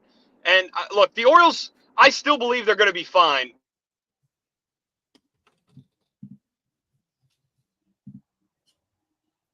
Oh, Ray? Might have lost him again. Morton know how. Oh, yeah, all right. All right, Ray. Appreciate you calling. Yeah, appreciate you, Ray. It disconnected him. So, yeah, I guess he said the O's are fine, and the internet said, yeah, right. And the internet said enough with that. Enough with that. And internet kicked him out. Yeah. Let's head on to our next caller. First time calling in, but friend of the program, friend of the Ryan Ripken show. Yeah. Let's talk to our guy Gordon. Yo, Gordon, what's up, my man? Hey, what's going on, man? Hey, what is going on? Is this your YouTube? Oh yeah, this is like that's you. Well, hey, appreciate you, man. Hey, look, don't mind the hat. It's just fitting. Look, man, come on. Look, don't mind. Look, when we were losing, I was like, dang, I had this on, but I always got this right here. Okay, all right. At least you got that going on, man. How you feeling after that? That was a rough one. It's funny because I texted my group chat, my Orioles group chat. I said, I'm not watching this game. Charlie Morton. I said, if we win, that'll be a glad win that I won't watch the Orioles. But I was like, yeah, I'm not watching Charlie Morton ruin my Easter. I said, no. And then I looked at it. It was like I was keeping tabs. I was like, oh, okay, we tied. We're 1-1. And then third inning, I forgot I was doing something. And then I looked. I'm like 7-1. I said, see, all right. I already knew. So I kind of prepared myself. And then I looked at the box score, seeing if it was going to be like 8-4, like 10-6. See if we came back and made it close. I said 24-2. And I was like, the only game that Adley actually, has a productive game is 24-2. It's frustrating. And the most frustrating part about this is that we're only 3 games behind, and it's so fixable. I feel as if everything that we're doing is sabotaging this team. The way with the lineups, the inconsistent lineups, Ryan O'Hearn in the right. Look, trust me, Ryan O'Hearn can play right field. He can if our guys are having a rest day. Like, but seeing him out there 3-4 times out of 10 games, out of 6 games is like, all right, man, what are we doing? Like he's a DH. He's a first baseman. It's like the inconsistency of the lineup and who's going to be able to have 6 at bats out of 24? I mean, how am I trying to say this? Who's going to be able to have success only batting 6 times in the last how many games? Like 10 games, and we are expecting these guys to produce. Like it's just frustrating. Like, what happened to the days where we knew, hey, Adam Jones was going to play center. Nick Markakis was going to play right. I forgot who our left fielder was. Not Nolan Reimold, but I mean, it was Nolan Reimold. Yeah, I was gonna say it was. Yeah, like we had Brian Roberts second. Like, we had guys that knew this is our second baseman, this is our first baseman, this is our third. Like, we didn't have guys playing first one day, shortstop the next, third the second, and then right field. Then, like, it's no consistency, and it's frustrating. Just have our guys bat. Even with the lineups, whoever is 1 through 3, they know they're going to be our 1 through 3 guys. Our 5 through 6, they're going to be our 5 through 6 guys, and 6 through 9, like they know where they're going to hit and they know what their roles are on this team. Who knows what whose role is on this team? Nobody knows whose role is on this team. This team is succeeding because we have talent, but we don't know how to make this talent more consistent. We don't know if Ali's going to be our number 1 guy, our number 2 guy, our number 5 guy. And it's not against him. It's the people that's putting him in these roles to truly succeed. And it's frustrating because if you just had consistency from like the lineups, who's going to play. And, later on in the season, if we're platooning guys because people are starting to get injuries and being tired from having a full season. But right now, this is April. We need to be playing our number 1 guys. I don't care if Jackson Holiday struggles against lefties. If he's supposed to be our star guy and somebody that we need to go out there every day to help us win games, even against the lefty, then do that. Like, if Mateo, trust me, I love Mateo. When he's on, he's on. He can steal bases. He's fast. He can turn a single into a double. But, like, if he's struggling, I'm sorry. Let our young guys struggle and get through that, because I don't want to say Mateo doesn't have a huge upside, but I'm sorry, Jackson Holiday's upside through his struggles are going to be more than Jorge Mateo's. Like, let those guys play, and it's just frustrating, and just simple things of overthinking. Like, we had so much success from when we started winning 102 games. I feel like that kind of scared the Orioles front office into like, all right, what are we going to do? Are we going to continue to just push it right now, just go into win now mode? Are we just going to, this was an outlier year? We still, like, it kind of scared them into figuring out what it is that we want to do. And us as fans, we've seen 101 games and we know what this team is capable of, and we know what it is that we want. And especially being a Ravens fans and having that heartbreak and just knowing, like, this is Baltimore. We've had good teams, but we always have that heartbreak with the Orioles and the Ravens, and it's just frustrating. And us as fans, we know what it is that we can do, but it seems like the front office, doesn't think that we're smart enough to really know what goes into it. And trust me, I know we're not there having phone calls and not knowing if a certain trade could have went through, but they're asking for way too much or whatnot. But it's just frustrating because if it's just as simple as, signing a guy, a Gunner, Adley, somebody that even Cedric, he's our number 1 guy and he's the one that's producing. Just show this team that we're heading into some type of direction. It doesn't even seem like we're in any direction whatsoever. Like, can you tell us where this team is going in the next year? Nobody knows that. We don't even know, like, what are these signings? Are these just Band-Aid signings? Are these signings that are just here because, like, why? Like, what is this team going in the direction? And it's just frustrating because we have a great team. We're only 3 games behind through the adversity and through everything. But it's just like, where's the direction of this whole entire team going?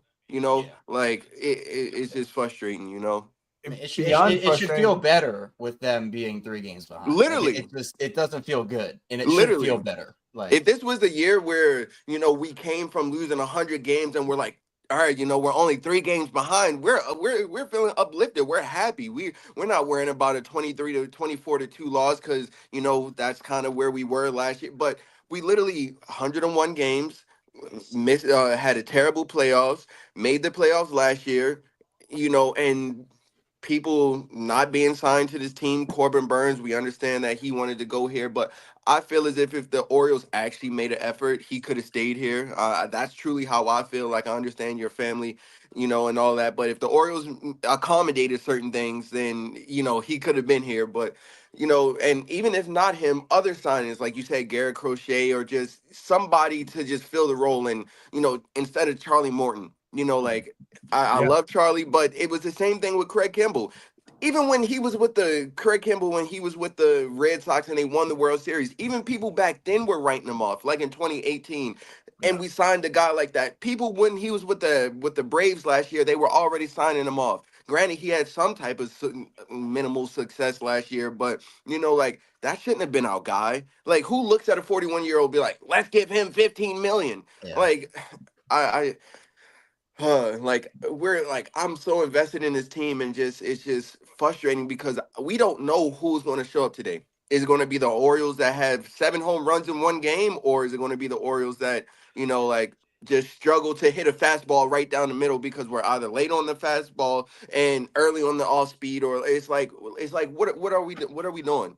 Like like in a game like this, for the people that play baseball, how do you even go into the locker room? Like, what do you even say? Who, like, as a player, do you look at yourself? Do you look at the front office? Do you look at your man? Like, what do you just sit there with your headphones, or it's nothing? Like, you're getting paid, Yeah. and we just go like what is it like? Oh And I man, think that's a whole nother issue is I don't know where the locker room or the clubhouse is right now, Yeah. because it has to be frustrating when we've talked about the consistencies and or lack thereof, and just simple things of you never know where you're going to be hitting. You're really, going into the every single day not knowing, am I playing first base? Like let's use O'Hearn. He doesn't know going into a day, am I going to literally, just be randomly benched? Am I playing first? Am I DHing? Am I playing left field? Am I playing right field? Okay, now that's different. Now I'm batting second. Now I'm batting sixth. Now I'm batting fifth. Now I'm batting fourth. It's like if guys can just show up to the park being like, I'm playing this position, I'm batting here, or I'm playing this position, I'm batting here, and unless I'm getting an off day, unless there's maybe an injury to shift a thing or two around, I know where I'm going to generally be playing. Maybe you're batting seventh this game and eighth the next game. That's one thing. But when you're you're playing third base one game, then second base the next, then DH, but now you're batting second and then eighth and then fifth, it throws everything off. You can't consistently get comfortable in those you positions. can't, and every role in a lineup has a specific role. Your leadoff guy does not have the same exact role as your number 7 guy, Yeah. because you're not going to have the same opportunities, and people's pressures are different. And like that being said, it's like, how does that even impact people like free agents that's looking from the outside looking in, seeing how this team is going? And how is that even going to look for a guy like Cedric Mullins right now, who's balling? And let's say he continues this up for the rest of the season, and God, let's say he does keep it up, and let's say we offer him a contract. Is that going to, like, everything that's happening, is he going to want to stay with us, knowing how inconsistent everything is? Is that going to be attractive to other players? Like, what would make a player like Cedric Mullins want to stay if we offer him a contract? I guess understand money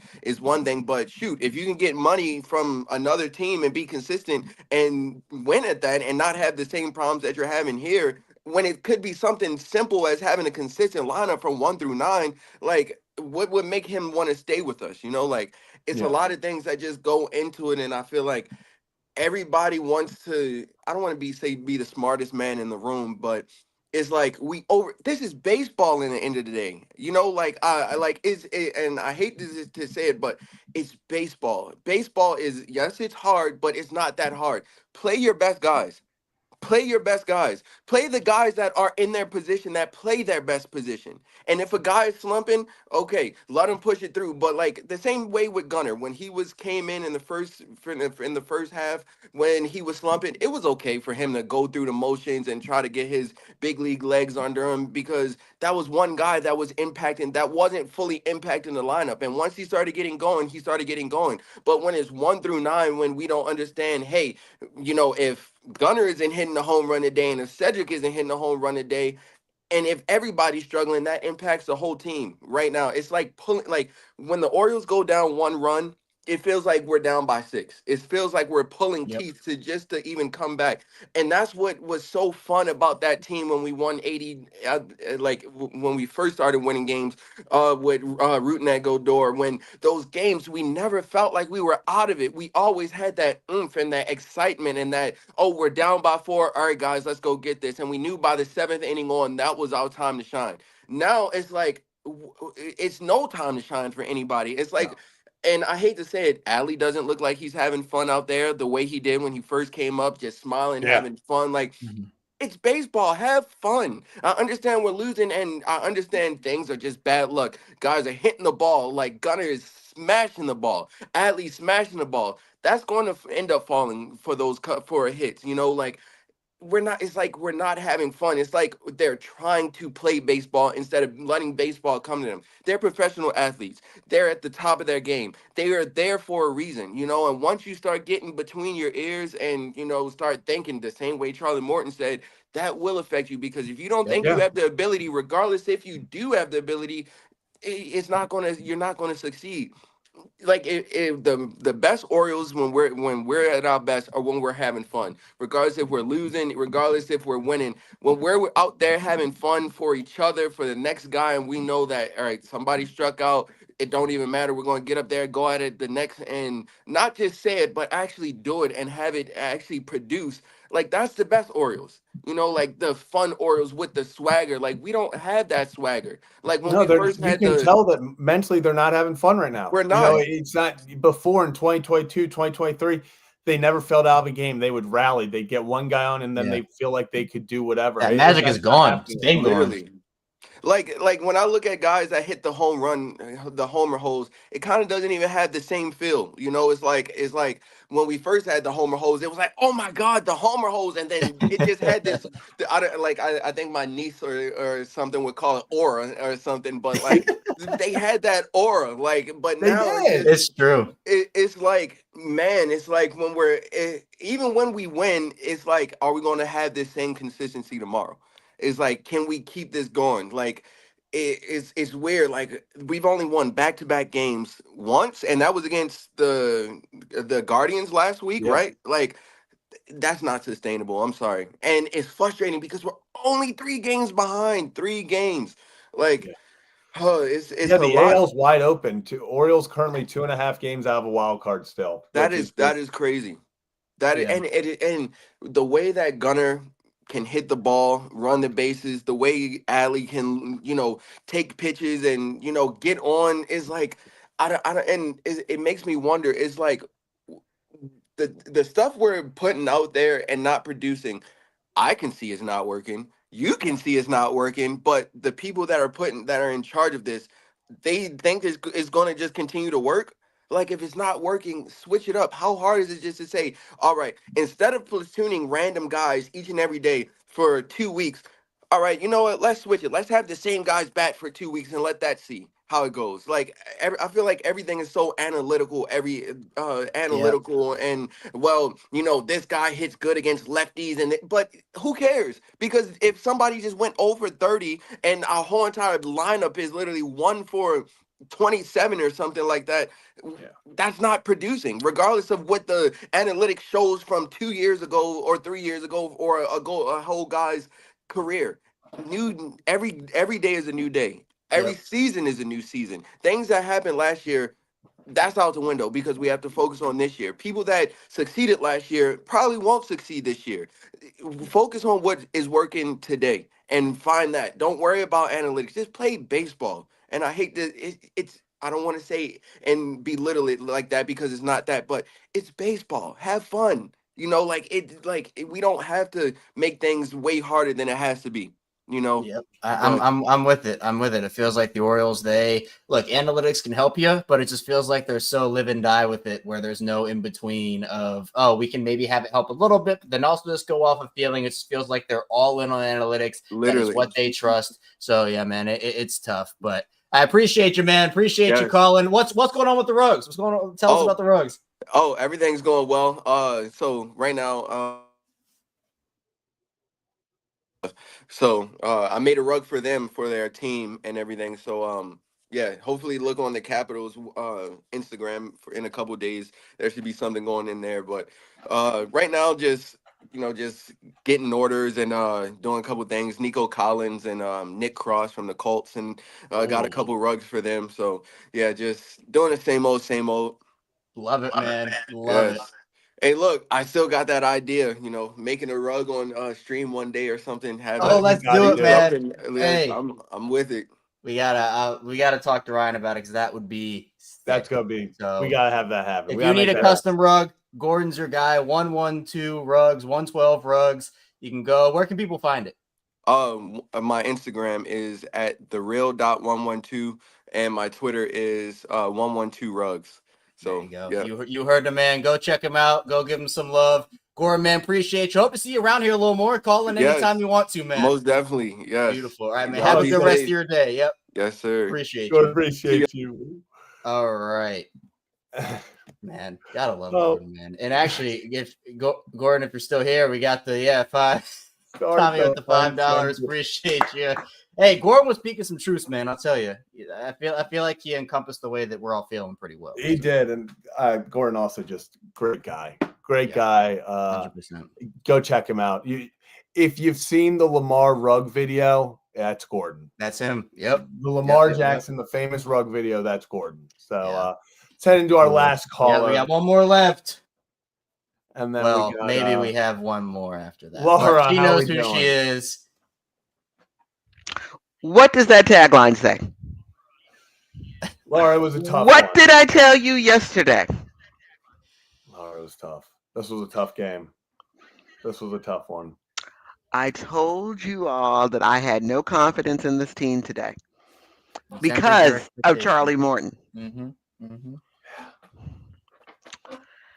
It wasn't great. Laura, wasn't great, to say the least. I've seen better games.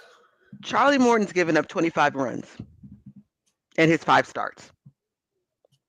25 runs.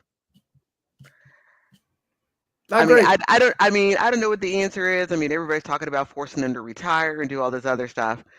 From the baseball side, I figure this is, they will put him on the injured list. 10 days, 15 days, something like that. Charlie Morton is hurt. Put that in quotation marks. That way they can bring Brandon Young back up. They don't have to wait the 15 days if someone is hurt. Mm-hmm. Okay. Could be. And it could be that he winds up being on that IL for a long time. Who did they do that to? The Dodgers did that. The Dodgers did that to what's his face? We've seen that recently. Noah Syndergaard. He was hurt. Okay. And again, Noah Syndergaard was going to his analyst, and it was all mental. Guess what? Charlie Morton is going to the analyst, and it's all mental. Blah blah. And he's going to be. That's how Charlie Morton is going to be exercised from the organization. My question is, what do we have? Because we're still weeks away from Eflin coming back. We're still weeks away from Gibson coming up. What do we do in those 2 weeks? We just hang in there by the tips of our fingernails, and then hope that we can get it back going in May and June and July. I mean, you just got to hope at this point that, like, the rotation, I mean, the bare minimum can start going 5 innings because, as we've talked about, if you start getting to August and this rotation can't go 5 innings consistently, there's going to be no arms in the bullpen. They're going to be toast. Who in this rotation has gone 5 innings? Tomo went 7. Yeah. Did Tomo Morton do it once? Did he do it once? Am I remembering that right? Morton's gone 5 twice, but he also Twice. gave up 5 yeah, and that's 6. that's the those. problem. I think Yeah, he Povich gave went. up 5 in Did both Povich go 6 one time? I think Povich might have gone 6 one time. He went into the 6, I think. Povich, he did go 6. He went 6 against Kansas City. I remember. So Povich went 6 once. Tomo has gone 7 and 5 1/3. Those were his 2 best. So, I mean, to your point, Laura, not a lot of guys have gone into 6. Correct. Not a lot. It's not consistent enough. And, again, the bullpen has been holding us in there. But like you said, that bullpen is going to get tired. It's going to get worn out. Yeah, they should have just kept Morton in the game. Especially if he's not going to pitch for you again, as we said. Like, it doesn't really matter at that point. I mean, they couldn't have done any. He couldn't have done any worse. He'd already given up 7? Yeah. At that point, yeah. I would have just kept him out there. I just don't. I just don't know. I just don't know about this team. Yes, I know the AL is still very wide open, but there are teams out there that are looking good. The Texas Rangers are looking good. And like I said, Gordon kind of stole, what I said, but it's not anything that I haven't said already about the consistency in the lineup. How are these other teams winning? Consistency in the lineup. Again, when you face the Dodgers, it's Ohtani, Betts, Freeman, Teoscar.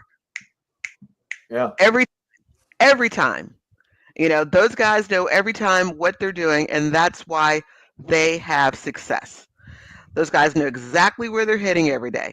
Now, the bottom half, that tends to change a little bit. But you always know who those first 4 batters are. They know who they are. You know who your top batters are, and you're putting them out there for them to get your team going.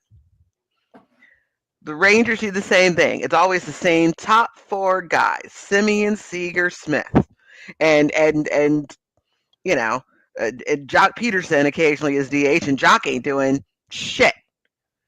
But they still throw him out there. I'm just, I just don't know what to say. I just don't know what to say. Super disappointing. Did I take a day off and regroup? Sure. Okay, great. Let's see what happens on Tuesday. That's all you can do at this point. Just got to hope. But yeah, after a game like that, not a lot of positivity. So, I mean, I legit turned away from the game, came back. It was like, is it still going? It's still a bloodbath? Okay. It went on for so long because they couldn't stop scoring. It was like, man, can we end this thing already? It was exactly. way too long. I know you don't like the bright lights, Kevin, because of your eye, but I know. I've decided no song. Well, for Lucknow Ravens, I'll put on the lights, but for as long as I can hold out against the lights, I'm going to. So, I know, but and this encapsulates the game, just pure darkness. So I was going to say, you look like you're in a dungeon, my friend. Yeah, the Orioles were too. So. Okay. Well, appreciate you as always, Laura. You know that. Always a pleasure. I'll Absolutely. see you all on Tuesday somewhere. Yes. Hopefully, whether on Ryan's show or here, I'll see you guys. Yes. Then. Yes. All right. Appreciate you, Laura. All right. Awesome. Did we get to Wally's chat yet? Do you know? Which one? Did Wally send? Wally, $5. Appreciate you, Wally. The Orioles are the only organization in history to give up 54 runs and 2 home losses. I mean, probably. I would say we've got it. I find it very hard to believe. 54 to 5. Yeah, like Yeah, I feel like that's probably correct. I mean, Yeah. at least since 2000, I'd assume. I mean, there was a team that gave up like 2 20-run games, but I don't know 30. But that wouldn't even matter. I know, yeah, that's what I'm saying. I don't even know. Is there a filter for that? Can you filter that anywhere? Yeah. Wally. I'm sure it is. I'm sure. Yeah, I'm just gonna that they say are. yes. I'm just gonna go out there and say yes. They are the. Yeah. We'll say that. Yeah. All right. We have, maybe if he's here, one more column behind the screen. You might know him. He does this show. It's called the Ryan Ripken Show. You might have heard of it before. Maybe not. Let's bring him on if he's here. Ryan, are you there? Are you behind there? Yes, no, maybe. This is riveting content. This is what you tune in for right here. Was this joined as a mistake? Well, he came in, then he. There he is. Oh. Can you guys hear me okay? Yeah, we can hear you. You hear us all right? Yeah, great Sunday. Oh yeah, something like that. Yeah, but well, yeah, just jump in to say hello. And also for everyone that tunes in, I know they are appreciating you guys, but Kevin, Zach, guys, make sure you like and subscribe for those guys. Through thick and thin, through 9-1 victories and 24-2 losses and everything in between, these guys are here for all of that. So should have been here in 2007. It was 30-3. Could have reacted as like 10-year-olds to that. Yeah. Well, Ryan, how was that experience for you? I mean, I've played in games in professional baseball where you get your shit kicked in, so I do know what that's like. One thing I'll say is when you get behind early like that on a day game, and it's 7-1 just like that, and you're or 8-1, and you're sitting there going, "Damn, it just sucks the life out of you as a position player." You're baking out there, you're tired. And then, not saying you can't come back and win a game. You obviously can, but in those situations, it does suck the life right out of you. Your bullpen is already taxed. They're not going to be able to go today. So for that one, as soon as that happened, I honestly, personally, I would have let Morton go, even if he gives up 12, gives up 12. Yeah. Because I hated the fact that everyone else was going to be hurting. And it's never a good look when you throw two position players. It's just not a good look. Now, one thing I was trying to say in the chat, and I'm going to break this down big time, and I listened to the comments. It's very discouraging when you hear, like, I don't know where I'm at mentally. And I hate that for Charlie, but as a team, that's a high level of concern because you got to be able to say, hey, I'm going to get back on the horse. Yeah. I appreciate the honesty, but sometimes too much honesty is not what you need to do at that moment. But the breakdown part of it, the pitch selection, guys, I watched every single pitch that Charlie threw today. And I watch all the games, right? But I specifically wanted to see this one because this for many reasons. The first inning against Ellie De La Cruz, that at bat specifically changed the whole dynamic for me. And I can explain that. But if you go back and watch, I sent that in the group to you and Kevin, Zach. 1-2 count, and you didn't throw any curveballs, and you throw 3 consecutive curveballs, and Ellie fouled off your heater, swung and missed at your changeup, and then with 2 outs, going into that at bat was 6 pitches. 6 pitches. Charlie ends up throwing 21, 22 on the inning, and that was just a precursor of reading bats, knowing the situation, living with the result.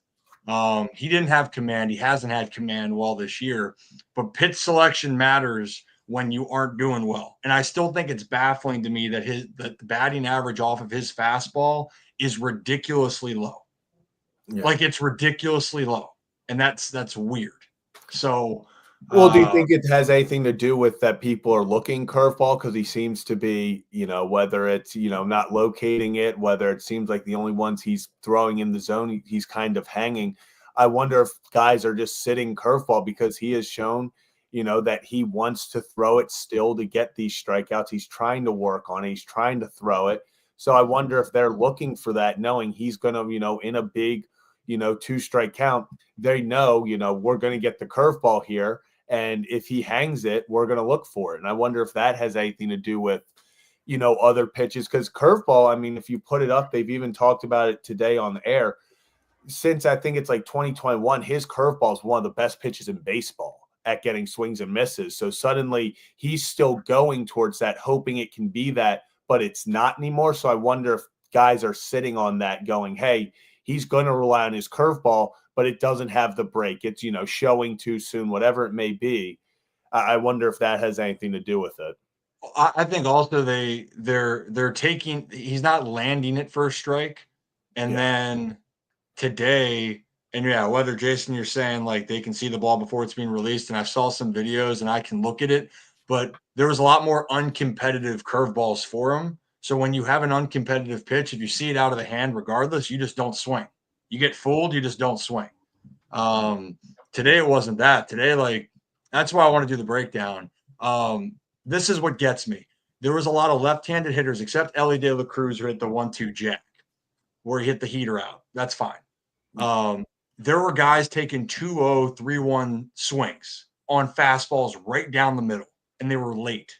And then what do? You don't go back to the heater. You throw an off-speed pitch, and you either walk the guy or it ended up being a hit.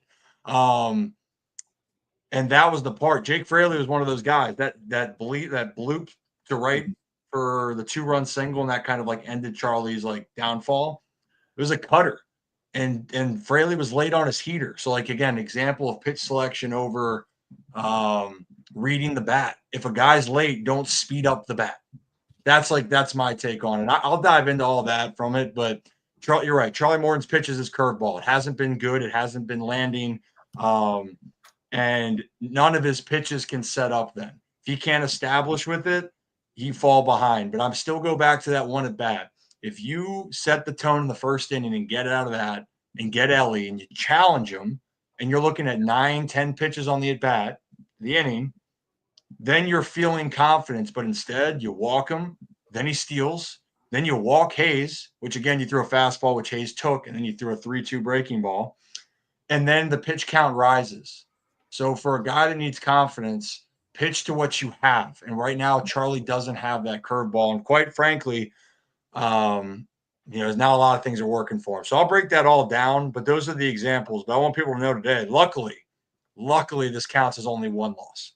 Thank goodness. But it's a precursor of, Hyde said it before, I'll leave it, and you guys know this. Hyde says it. The bullpen is gassed. Yeah. Thank God they have an off day tomorrow. They need it. They need to reset. And I heard you guys asking how many days. The Orioles have played 21 games now? Yeah. They have five games where they have gone 6 or more innings. 3 of them are by Eflin. Yeah. 2 of them are Sagano and then Povich. That's it. That's the list of completing 6 innings. So 5 of 21. And only 2 active outings from a guy that's on the roster right now. So, that's like where it all starts. And we go back to this. You get deep into a game, this bullpen's really good. But for hitters, I don't care what they say. This lineup could be inconsistent all year long. They could be on it. You fall behind 7-1, it's going to rip your heart out more times than not. I don't care how gritty of a team you are. So you got to wash it away. You move on. You have some tequila, maybe you have whiskey, maybe you mix it together. Done that, and then you try to address. So that's all you can do. And the one people are asking about with trades, no team wants to trade early. No. Just leave it at that. No one wants to do it. I know Baltimore is trying to do it, but every team's going, all right, I want to see how far we can last without making a move. And the Orioles would have to be extremely desperate. And if they're desperate, though, that's not still great. Might not be enough. It still might not be enough to get what you want. Yeah. And you gotta weigh that pro and con. So anyway. Yeah. And that's the thing is it takes 2 to tango. And the worst thing you can do is be desperate to the part where teams know that you have to make a trade so they can get whatever out of you. Oh yeah. And this -20 differential, happened in one game. I was going to say that is literally good. It could have been way worse after today. Yeah. Also, Austin Wins was a good day for former Orioles. Winnie was my teammate in 21, known him for years, and 6 knocks. The 8 and 9 hitters for the Reds went. Had 10 hits combined and 13 RBIs. Yeah, well, the Austins as well. Austin Hayes and Austin Wins had 10 hits as well combined. So there you go. Good day for a former Oriole named Austin. That is crazy. Yeah, but I'm gonna break down that Morton one, and I took so many damn notes. Let me show you guys real quickly because Is this like Zach's Twitter drafts? Essentially, I got so we got a lot of notes yeah, on look that. at that. Just on Morton's outing. So, but it's good for all pitchers with it. But it's the sequencing of it really was questionable to me. Yeah. The saying is you got to pitch with what you got that day. And I don't think that Charlie pitched with what he had that day. I thought there just wasn't – he didn't have it, but then he also didn't make the best decisions. And when you don't have it and you make the wrong decisions, your shit's going to get rocked. And it got rocked today. So, that's all I got to say about that, man. You guys are doing great, though. It was great seeing all the call-ins. Saw Gordon, Laura. Yeah. I know Joe was on earlier, Steve. I know I'm missing some people, but I'll say it so you guys don't have to. But again, guys, Zach and Kevin crush it. They're with you all the way. Like, subscribe, join it. It's supporting these guys to help support you. You know, they want to be here for you guys through it all. So, they're your lifeline when things look great and things look bleak. All right. Oh, Appreciate you. And make sure to tune in Tuesday for get that breakdown. Get that breakdown. Breakdown. All right, guys. Be good. All right. Everyone, happy holidays, Easter, Passover. See ya. All right. What a guy. Ryan Ripken. What a guy. What a guy. Kevin, you know what? Almost 2-hour breakdown. Yeah, that is great. I mean, look, honestly, if there was a game that deserved a 2-hour post game, it was probably this. Session. It was this probably was a venting session. Yeah, this is probably the longest we've ever gone. I don't know if we've ever gone 2 No, hours. we've taught. Have we gone 2 hours before? But I think this is the first time we've actually talked about the Orioles for all of it. Oh, yes. I was going to say what's it called? Fish name election. Was that was a long one, but that was like we finished talking about the Orioles like 40 minutes into that one. Yeah, we stopped. But yeah, we talked about the Orioles for all 2 hours of this. So. I didn't even get to appreciate you, Beth, who woke up today and thought Mateo. Okay, hold up. I do want to say it is comical. If there was anyone to take that mound, that was Jorge Mateo. After all the times I've been like, stop putting Jorge in places he doesn't belong. I guess they technically didn't put him in the outfield, so that's a win in itself. But a lot of losses today. Kevin, you got anything else about this game you want to say? No, man. Let's move on. We spent 2 hours on it. Let's never talk about it again. It's done. It's done. No more talking about it unless you tune in Tuesday to the Ryan Ripken Show. Yeah, we'll be breaking down Charlie Morton's start. So make sure to tune in then. But if you're new to the channel, hit that like and subscribe button. We go live after every single Orioles game. Doesn't matter if they win or lose by 22. We'll be live to talk about it. But appreciate everyone who's tuned in. So 115 people watching. Almost 2 hours in, we got 115 people watching. Appreciate every single one of you. Hit that like and subscribe button if you haven't already. And we will be back on Tuesday after the game, after the Orioles take on the Nationals, for another edition of Kevin and Zach React. Austin wins. Austin Hayes. Best stuff.